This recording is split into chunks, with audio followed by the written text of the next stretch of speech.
Bonjour le collectif S, je suis ravie de vous avoir en face de moi. Merci d'être venu jusqu'à mon petit bureau, c'est trop sympa. Bonjour Dorothée, merci beaucoup. Bonjour. Bonjour, merci de l'invitation aussi. Donc comme vous l'avez entendu, c'est un collectif, ils sont 3 en face de moi, un trio de créateurs, d'auteurs. Je vous laisse vous présenter très rapidement. Vas-y Sidonie. Alors, te regarde. je me lance et puis on va compléter la parole à 3 parce que c'est un peu le but de toujours parler à 3. Donc nous, on est le collectif S, on a créé le collectif il y a une dizaine d'années. En 2011, on s'est réunis avec l'envie et l'idée de créer A3 et de signer toutes nos pièces ensemble. Et on est une compagnie du coup qui est basée à Lyon. Très bien, mais alors toi, tu me réponds à des questions, mais toi, en tant que personne, Sidonie, qui es-tu? Alors, eh bien, Sidonie, danseuse, co-chorégraphe du collectif S. Je suis donc basée à Paris et voilà. Pas mal. La voix masculine, elle est portée par Jérémy. Voilà, Jérémy Martinez. Pareil, je suis interprète et co-chorégraphe du collectif S. Et je viens de Lyon. Voilà, pour faire un petit... Et Émilie, pareil, co-chorégraphe et interprète du collectif S. J'habite maintenant à Grenoble, mais comme Jérémy et Sidonie, on s'est rencontrés au CNSM de Lyon, où on a fait tous les 3 notre formation il y a un petit moment maintenant. Donc 3 voix de la danse contemporaine, formées au Conservatoire de Lyon. C'est quand même votre parcours.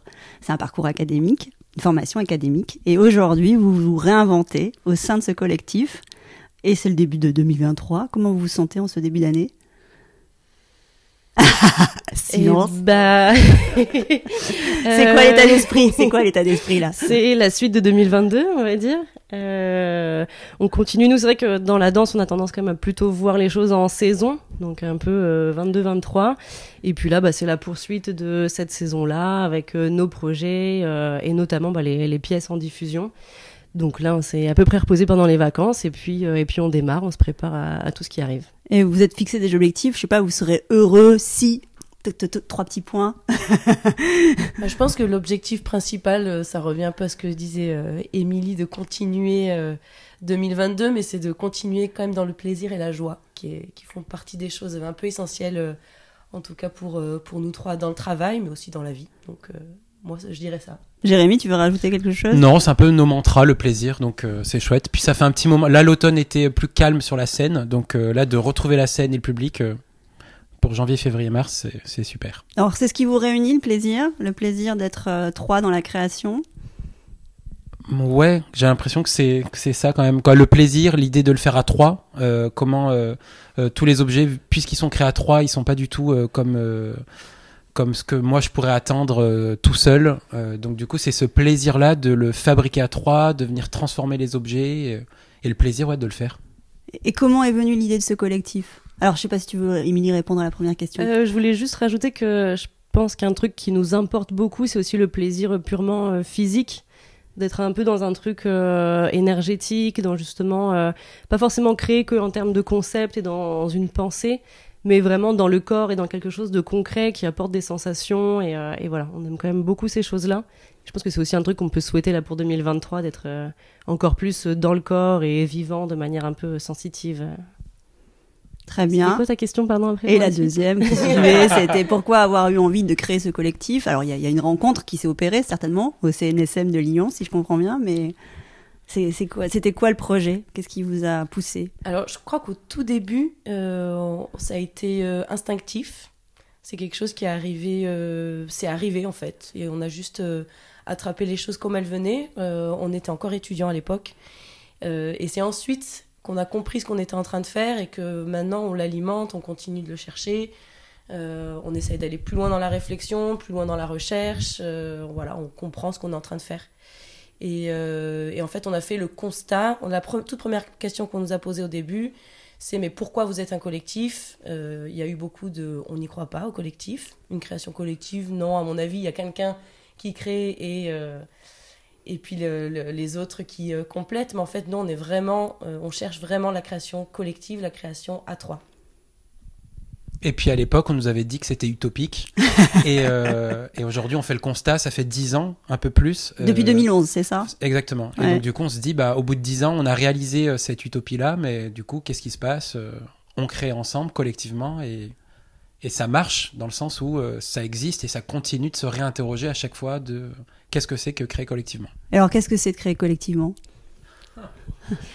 Je pense qu'un des mantras aussi principal qu'on a, c'est de vraiment tout essayer.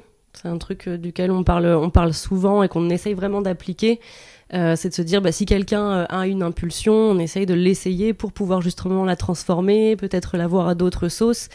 Et voilà, donc ça fait partie du dialogue, qui est aussi complètement une constante qu'il faut alimenter, ne pas perdre, pour que chacun soit hyper honnête, réussisse à dire ce qu'il pense, ce qu'il voudrait faire, et que ça puisse être entendu par les autres, réinterprété, et qu'on trouve le bon dosage pour que ça corresponde à tout le monde, et que ça se développe, que les idées se développent, se réalisent, quoi. Et puis il y a aussi alors, on parlait du plaisir tout à l'heure, mais c'est le plaisir de travailler à ça, parce qu'en fait, c'est pas juste du plaisir et de la joie et du fun, c'est vraiment du travail, en fait. Il est bon de le rappeler. Non, mais c'est vrai, parce que ça peut paraître simple et utopique et c'est super et naïf, mais en fait non, ça demande beaucoup de travail, ça demande du temps, ça demande de la discussion, mais en tout cas, c'est toujours un plaisir de le faire. Et il y a aussi beaucoup d'interchangeabilité entre nous, dans le sens où on doit s'échanger les rôles pour essayer de comprendre la position, l'idée, la vie de l'autre personne. Et donc, on doit constamment, en fait, essayer de se mettre à la place de l'autre, revenir à son endroit, à sa manière de penser, et ça fait vraiment circuler les idées. Et nous, c'est ça qui nous intéresse, d'arriver à faire circuler les idées entre nous pour en construire une qui nous appartienne à tous les trois. Et est-ce que vous avez construit des règles de fonctionnement entre vous trois? Donc là, je comprends bien cette idée de circulation des idées, de prendre le rôle de chacun. Mais est-ce qu'il y a d'autres règles comme ça, des principes? Parce que vous n'avez peut-être pas... Tout essayer, ce qu'a dit Émilie, d'essayer chaque chose. Pas de filtre? Pas de filtre. Ouais, non, il n'y en a pas, malheureusement. En fait, on a essayé de mettre des règles plus d'organisation hors studio. C'est-à-dire que donc il y a ce qui se passe dans la création, qui est une chose, et il y a ce qui se passe en dehors pour que le collectif continue de fonctionner et de se développer, la vie de compagnie. Et là, on a essayé de mettre des règles, mais on n'y arrive pas. Non, mais c'est vrai, chaque année, on se dit, bon, allez, cette année, il y a une règle, tous les mardis, un coup de fil pour parler des choses en cours. Et ça marche pas. Donc du coup, moi j'ai l'impression que c'est comment on réinvente à chaque temporalité les règles qui fonctionnent. Ouais, en fait, c'est tout le temps en mouvement, ces règles. Donc ça va marcher un petit moment et puis ensuite l'environnement change, nous on change et donc faut adapter en fait tout le temps. Et dans la pardon, vas-y Émilie. Non, je voulais juste ajouter qu'il y a aussi un peu une réalité un peu de vie, où chacun, on est aussi dans d'autres projets ou dans des temporalités de vie assez différentes. Donc le collectif, ça fait partie aussi de la règle du jeu de collectif. C'est pas juste créer ensemble, mais c'est un peu arranger nos vies. Donc là, on s'est rendu compte qu'en fait, on partageait complètement nos agendas, même très personnels. Ça fait halluciner beaucoup de gens. Et en fait, c'est aussi nécessaire, nous, pour notre organisation et pour l'organisation de la compagnie. Après, il y a aussi des gens qui travaillent avec nous en administration, ce qu'on appelle production. Donc Raphaël, Aurélien, et qui nous aident beaucoup aussi dans ce truc-là organisationnel pour un peu tenir le cadre et nous organiser et qu'on parte pas trop loin. Donc c'est des tas de petites choses, mais comme dans tous les travails, j'imagine, qui sont vraiment là. Donc il n'y a rien de très fixé, on essaie de garder ça vivant, mais malgré tout, il faut un peu s'organiser. Alors si vous persévérez sur la durée, c'est que vous y attribuez des vertus. Qu'est-ce que ça permet de créer comme ça à trois ?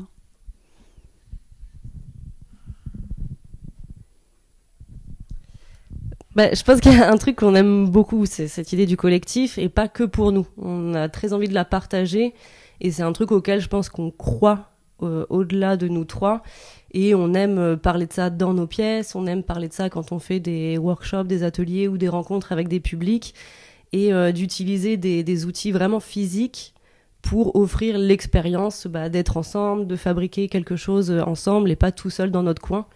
Parce que oui, la vertu, c'est... Je pense nous, on est convaincus que c'est beaucoup plus riche d'œuvrer à plusieurs et de mélanger les points de vue plutôt que de faire tout seul dans notre coin. Donc un des trucs qui nous motive, c'est aussi de partager cette idée-là. Et ce que je comprends dans ce que tu dis, c'est que c'est aussi une manière de voir le monde, c'est ça, d'être dans le partage. Oui, ouais, complètement. Et d'un point de vue, parce qu'il y a, j'ai l'impression qu'il y a deux dimensions. Il y a l'aspect un peu intime, personnel de qu'est-ce qu'on y trouve individuellement et qu'est-ce qu'on arrive à construire en groupe. Et donc, c'est toujours un peu réjouissant de se rendre compte de ce qu'on a réussi à faire. Mais c'est vrai que d'un point de vue intime et personnel, j'ai la sensation que de s'engager avec d'autres, pour d'autres, ça amène quelque chose qui est de l'ordre de l'amour, en fait. Pas juste l'amour romantique, mais effectivement une vision du monde, en fait, qui fait du bien, en fait. Et alors, vous êtes tous les trois à des endroits différents. Comment vous retrouvez? Comment vous créez? Parce que c'est aussi ça, c'est trouver le lieu qui vous rassemble. Ça doit être un casse-tête. On est souvent dans les trains, mais on se rassemble dans les lieux où on est associé. Donc, ça peut être des théâtres, des CCN, ou en résidence, dans les lieux où on va créer les spectacles. Donc, on est souvent dans des endroits très différents. Voilà, pragmatiquement. Après, là, en ce moment, on est vraiment soutenu par plusieurs structures. Donc, il y a le CCN de La Rochelle, 1000 plateaux, dirigé par Olivia Granville. Le théâtre du Rive Gauche à Saint-Étienne-du-Rouvray. Et puis, on est souvent aussi accompagné par le CCN Fer de Rennes. Et donc, c'est 3 endroits qui sont complètement ressources pour nous, nos activités, qui sont aussi forts de propositions, qui nous font parfois des commandes en pensant à des publics ou à des choses particulières à faire. Et des endroits qu'on peut solliciter si nous, on a une idée, un besoin de répétition, de lieu, d'espace, de temps, d'idées, de tout ça, quoi.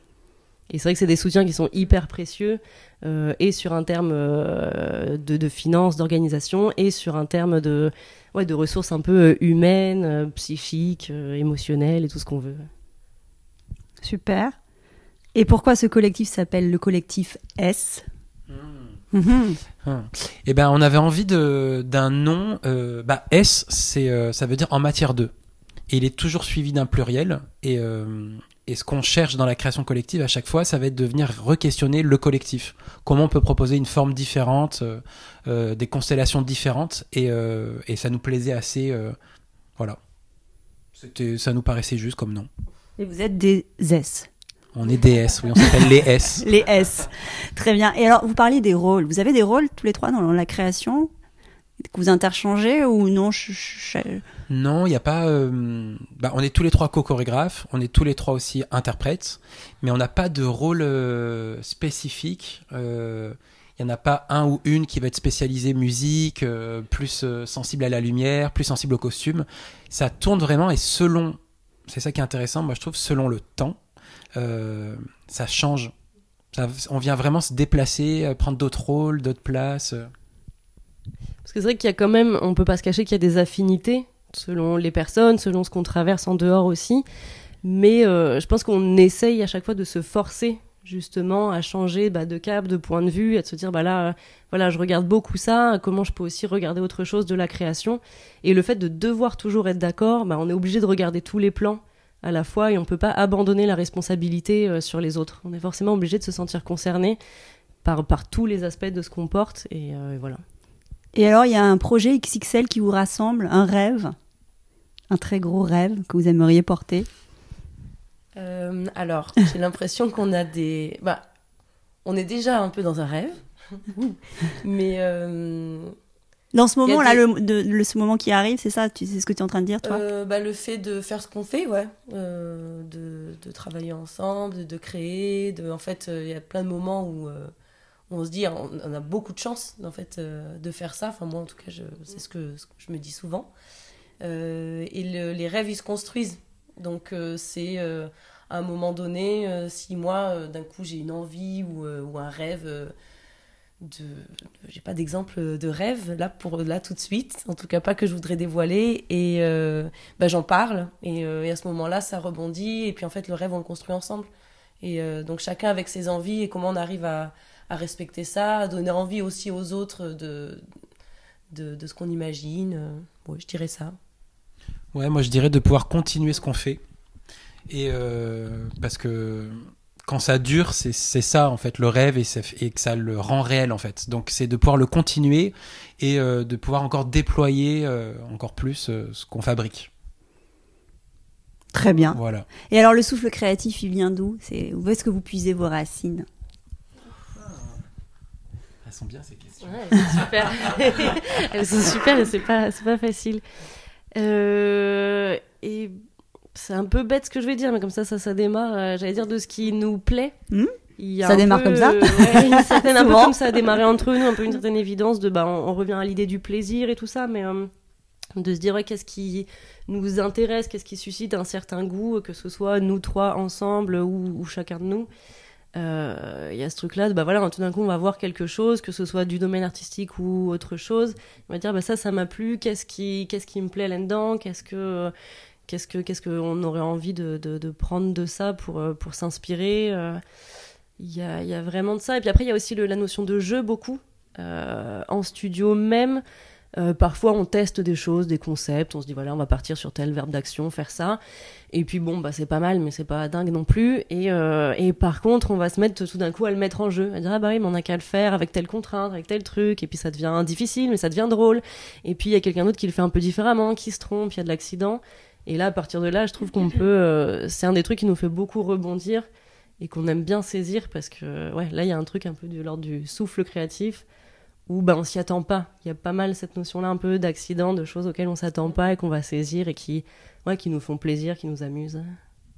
Et quand on parlait de plaisir, il est souvent relié aussi à l'idée de rire. C'est-à-dire que chaque fois qu'on est dans la création, l'objectif quand même, c'est qu'on... Alors, il y a plein d'objectifs qui sont très divers, mais il y en a un qui est spécifique, qui est celui de rire et de s'en amuser en fait, Donc chaque entrée dans la création, c'est un vrai jeu avec des règles très différentes. Par exemple, on vient de créer récemment un concept en 3 jours, on doit créer une pièce avec des règles du jeu très précises. Ça dure 25 minutes et il y a 2 trios qui doivent créer la même pièce en 3 jours seulement et ensuite ça disparaît. Et donc c'est un jeu hyper ludique, c'est rigolo, on s'est prêté au jeu, ça a été pas si drôle que ça à faire finalement, parce que c'était dur 3 jours. Mais donc c'est comment à chaque fois on a des jeux qui viennent nous... on vient s'en amuser en fait. Vous aimez les défis? Ouais, on aime bien ça je crois. Par exemple, si je peux juste rajouter, on avait dit que jamais on créerait des solos. Et ben du coup en 2019 on s'est dit créons des solos, 3 solos et on en fait une pièce collective. Donc c'est comment à chaque fois on vient interroger... comment on vient s'amuser à nous mettre en jeu, nous, dans qu'est-ce que c'est que le collectif. Et on aime bien, à travers tout ça, ce qui est paradoxal, là où il y a du paradoxe, de l'ambiguïté, des choses qui vont pas forcément ensemble, comme l'idée de on fera pas des solos parce qu'en fait on est un collectif, on veut créer à 3, faisons des solos. Donc voilà, le paradoxe. Et comme ambiance, on a un spectateur, une spectatrice, comme ambiance, comme couleur, coloration, il y a quand même une esthétique que vous défendez, que vous portez. Ça aussi, ça s'est construit, j'imagine, sur la durée, mais ça vous caractérise aussi sur la durée. Vous arrivez à mettre des mots un peu sur ça ou pas? Ça fait partie des questions qui sont très difficiles à répondre. Parce que vous êtes au cœur du truc. On est au cœur du truc, c'est vrai qu'on n'a pas de recul. Après, si, on commence un peu à en avoir. On voit, et c'est vrai que Jérémy expliquait le concept qu'on a fait récemment qui s'appelle Shot, avec la petite notice de création et les 3 jours pour la réaliser. Créer ce concept nous a beaucoup questionné sur quelle était notre signature, quelles étaient nos attentes en termes de rendu, est-ce que c'était des attentes esthétiques, des attentes d'action, de structure de pièces, voilà, qu'est-ce qui faisait signature. Donc c'est toujours délicat de répondre à cette question, mais on sait quand même des points qui nous amusent, qu'on aime vraiment. Donc il y a un rapport justement au rire, à l'absurdité, à la physicalité. On aime bien des choses qui quand même vont être un peu musculaires, un peu viscérales, un peu engagées. En tout cas physiquement. Le contact, voilà, c'est un des axes forts de Shot parce que depuis le début, on n'arrive pas à s'empêcher, à part dans les solos, de faire du contact et d'essayer de développer, de renouveler un vocabulaire autour de ça. Donc voilà, je pense que ça fait un peu un panel qui est de nous. Et puis après, il y a plein de petites choses qu'on maîtrise moins et qu'on a plus de mal à expliquer. Qui sortent de vous comme ça, de manière...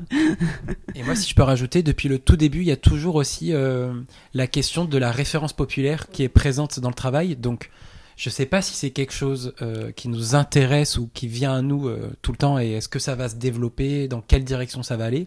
Mais c'est vrai que chaque pièce, il y a cette question-là du collectif au sens plus grand que nous trois, de qu'est-ce qui peut nous rassembler, quel imaginaire on a derrière tout ça. Et ouais, et la question du populaire, elle est très présente. Et c'est parce que vous avez envie de donner une certaine image de la danse ? Je crois pas que ce soit une image de la danse qu'on a envie de diffuser, parce qu'on adore le fait qu'il y ait des milliards d'esthétiques différentes. Ça, c'est trop précieux. Mais par contre, le rapport au public a toujours été très important, dans le sens où on a besoin que ce qu'on fait soit intelligible, compréhensible. Donc ça ne veut pas dire mettre un sous-titre derrière tout, mais en tout cas que nous, on soit suffisamment convaincus de l'intérieur, nous et les interprètes des pièces, de ce qu'on est en train de faire pour que ça puisse aller jusqu'à la personne qui regarde. Donc, qui est vraiment un échange. Donc, c'est pas une image, mais c'est plus une intention suffisamment forte et précise pour que ça soit compréhensible. Parce qu'il y a souvent, quand même, on entend encore et encore des gens qui sortent de spectacles de danse et qui disent « j'ai rien compris ». Et c'est plus un manque de laisser aller, parce que c'est compliqué, il n'y a pas de texte, il n'y a pas de mots, donc ça peut être un peu compliqué, mais voilà, c'est comment on arrive à faire en sorte qu'on peut se laisser aller à regarder des corps qui bougent et comprendre quelque chose, se faire un film. Mais par contre, il n'y a rien de narratif dans ce qu'on propose. On veut surtout pas raconter une histoire, on veut surtout pas... il n'y a pas cette idée-là quand on veut pas raconter une histoire, en fait. Il y a la place à l'imaginaire, il y a la place au sensible, au sensoriel, et de se laisser traverser. Super. Et alors, vous êtes à l'affiche de la 25e édition du festival Faits divers, avec 2 pièces, et donc 3 dates, je crois, 2 lieux aussi. C'est ça, je me trompe pas. Je les ai les dates sous les yeux, je les ai pas. Voilà, non, je les ai pas. Si, je les ai. Le 19 et le 20 janvier, l'Auto 3000 à l'avant-scène, et le 24 janvier, Fiasco à l'espace 1789. Donc ces 2 pièces, qui c'est qui a envie de les pitcher rapidement pour les présenter? Alors moi, je vais juste faire une toute petite rectification, on sait jamais. Ouais. C'est qu'à l'avant-scène, le Loto 3000, c'est seulement le 19 janvier finalement. Ah d'accord, pardon, parce Voilà, que j'étais partie sur le... C'est pas grave, il y a eu un petit changement de dernière minute avec des petits problèmes d'espace qui ont été résolus. D'accord, Voilà. donc 19 janvier à l'avant-scène, donc 2 dates et non pas 3, 19 janvier à l'avant-scène et le 24 janvier à l'espace 1789 avec Fiasco. Je peux parler rapidement du loto, peut-être ? Rapidement Ouais. alors. Rapidement. Donc le loto 3000. Donc on comprend qu'il y a l'idée du loto. Donc le loto 3000 fait partie de la série populaire. Donc c'est une série qu'on a inventée dans l'idée de re-questionner des pratiques populaires et qui rassemblent. Donc c'est l'épisode 3. L'épisode 1 est un bal, l'épisode 2 est un karaodance et l'épisode 3 est un loto 3000. Génial. Et l'idée, c'est que c'est des pièces immersives à 360 degrés où on invite le public à jouer à un loto. Et l'idée, c'est de ne pas remporter des lots, mais de plutôt remporter de l'immatériel, des performances et de venir parler de qu'est-ce que c'est qu'être ensemble, c'est quoi la danse contemporaine et c'est quoi voilà, le plaisir d'être ensemble. Super, c'est très bien pitché. Et donc, qui se lance pour Fiasco ? Donc vous êtes, pardon, juste une petite question. Donc, on comprend que le public est convié à partager ce moment avec vous, mais vous êtes combien sur le plateau pour l'auto ? On est 7. Ok, 7 super. interprètes. Très bien. Et Fiasco ? Et pour Fiasco, 7 interprètes aussi au plateau, mais cette fois sur l'espace vraiment scénique, alors que le loto se passe dans une salle ouverte où on est tous au même niveau. Et pour Fiasco, donc c'était la dernière création de ce format-là qu'on a faite en 2021, qui s'est inspiré du mouvement punk pour traiter notamment la question du désaccord, qui a été un des principes physiques de départ de la pièce, et tout en interrogeant les hymnes nationaux par rapport justement à God Save the Queen, qui a été à la fois l'hymne anglais et un des tubes mainstream du punk. Donc on s'est amusé autour de ça à un peu faire voyager un groupe autour de ces notions de désaccord, de punk et d'hymnes nationaux. Un petit côté rebelle alors là. Un petit peu. Il y a quelque chose de ça sur un fond quand même très énergique, avec aussi une idée assez musicale, parce que voilà, il y a quand même une question autour de ça dans ces sujets-là. Et qu'est-ce que ça permet d'être à l'affiche d'un festival comme Faits divers ? Qu'est-ce que... c'était très radiophonique, ça. Pour nous, déjà, ça fait une présence en région parisienne, parce qu'on est basé à Lyon et on a encore été peu peu dans la région, donc Donc c'est déjà, important. ça, c'est hyper chouette. Voilà. Et puis c'est un chouette festival, donc on est content. En fait, c'est toujours chouette d'être dans des festivals où la programmation nous plaît, où elle nous parle, donc de faire partie de la programmation. Nous, on... C'est quoi? C'est votre première participation? Je pense qu'à Fait divers, oui, on Je avait crois, été à oui. Micadence avec une de nos pièces, mais je crois pas que ce soit le festival. C'était pas le festival Fait divers. Ouais, c'est parce que ça, je l'ai pas retrouvé. Si c'était Oui. une première ou une deuxième participation, c'est pour ça que je vous pose comme Mais par contre, c'est directement vrai la que c'est un question. festival qui a un peu un rendez-vous voilà, De la danse de contemporaine. la danse contemporaine Et- à Paris en janvier-février. Et c'est vrai que qu'on ça connaît bien. ça permet aussi justement de rencontrer du public. Des fois, c'est vrai qu'on fait des pièces, on connaît pas très bien les salles, on n'est pas forcément assuré d'avoir du public. Là, on sait que sur un festival comme ça, il y a beaucoup de gens qui sont intéressés et sûrement un public qui sera aussi très exigeant. Et c'est plaisant de rencontrer des salles qu'on imagine pleines et enthousiastes. Super. Et donc, vous serez heureux sur cette édition si quoi? J'aime bien les... les points de suspension à compléter. Bah, si, il y a du monde. Très bien, Clairement. c'est bien. Et s'il y a de la joie aussi, du plaisir exactement, ouais. à partager tout ça. Et alors, vous vous sentez aujourd'hui quoi? Résolument artiste, auteur, danseur? C'est quoi le truc que vous aimez bien apposer au sein de votre collectif S? Bah, moi, je dirais artiste. Le terme me convient. Oui, parce que c'est assez large. Je pense qu'on n'est pas trop de la famille des étiquettes. Donc, d'avoir un truc voilà, assez large, assez vaste, nous va pas trop mal. Ouais. Mais vous avez choisi la danse comme véhicule pour partager vos valeurs, c'est ça? Ouais, alors après c'est toujours la grande question, choisi ou pas choisi. Est-ce que c'est nous qui avons choisi ou est-ce que c'est arrivé c'est une grande question, mais en tout cas c'est un truc qu'on aime et qu'on aime défendre parce que c'est physique et que ça nous permet de faire des choses ensemble. Et le moteur qui vous fait avancer là, dans votre parcours d'artiste?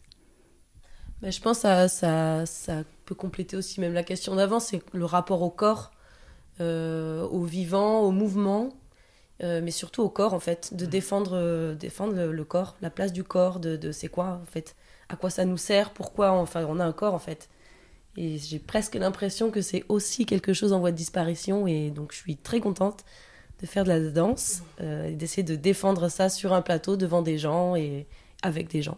Je pense que dans cette question du corps, il y a un peu une question de liberté, où c'est pas juste le corps, mais c'est comment une espèce d'utopie aussi de comment chacun s'en emparait pour se sentir libre de ses mouvements, de ses envies, de ses pensées, voilà, d'être dans quelque chose d'utile, de joyeux, de ressenti, et pas que dans des choses en dehors de nous, en dehors de nos corps, et complètement en dehors de nous-mêmes, quoi.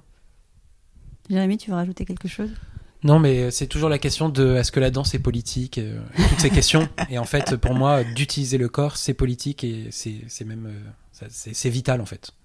Donc, je partage exactement ce que mes deux camarades défendent. Très bien. Est-ce que vous voulez rajouter un petit mot ou un grand mot pour la fin?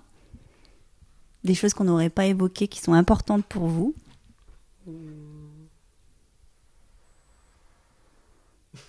On n'a pas préparé avant de venir.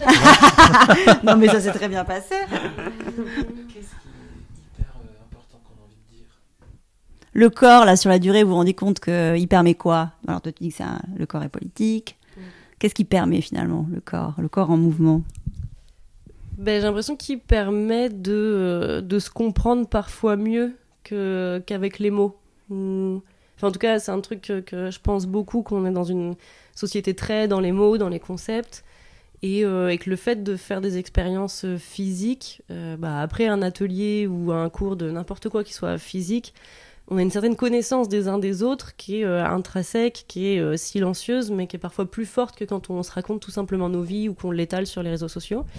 Et du coup, je pense que ça fait partie de ces choses-là qui nous animent vraiment de travailler avec le corps et de défendre ça. Ouais, puis moi, alors c'est quelque chose de très intime, mais par exemple, quand j'ai connu mes premières blessures, je me suis dit, mais c'est bon, je vais les réparer, je vais les effacer, hop, et ça va repartir. Et en fait, la question du corps, c'est que le corps, il vieillit. Le corps, il se transforme, il est pas moins performant, c'est juste qu'il change. Et même avec des blessures, la blessure, elle reste, mais on fait avec et on fait différemment. Et ça, c'est des expériences physiques qui me permettent de aussi comprendre comment on peut appréhender le monde, comment on peut faire avec et comment on peut... Ouais, en fait, c'est vécu et c'est pas juste raconté. Et c'est vrai qu'en lien avec ça, il y a le rapport à la mémoire, donc avec la blessure, mais aussi le fait de traverser le temps. En fait, le corps est une mémoire, c'est une archive, c'est une expérience, et d'où l'intérêt d'en prendre soin. Et je trouve qu'il y a la mémoire, la longue mémoire de la vie et des passages, etc. Mais il y a aussi même rien que la mémoire physique, où très souvent les gens demandent mais comment vous faites pour vous rappeler les mouvements, etc. Mais en fait, des fois, c'est juste le corps qui le fait. Notre tête se souvient pas, mais le corps, lui, il se souvient. Et voilà, c'est une bonne sensation, ça. On va finir sur ces mots, c'était beau. Bravo. Merci à tous les trois. Et donc, on se retrouve très vite, dès le 19, c'est ça, avec l'Auto 3000. Plein de choses à gagner, des performances. Il y a 3000 € de lot à gagner. Ça, j'ai bien compris que c'était le faux teaser. Bon, merci. Ciao, ciao. Merci à toi. Merci. Salut, ciao.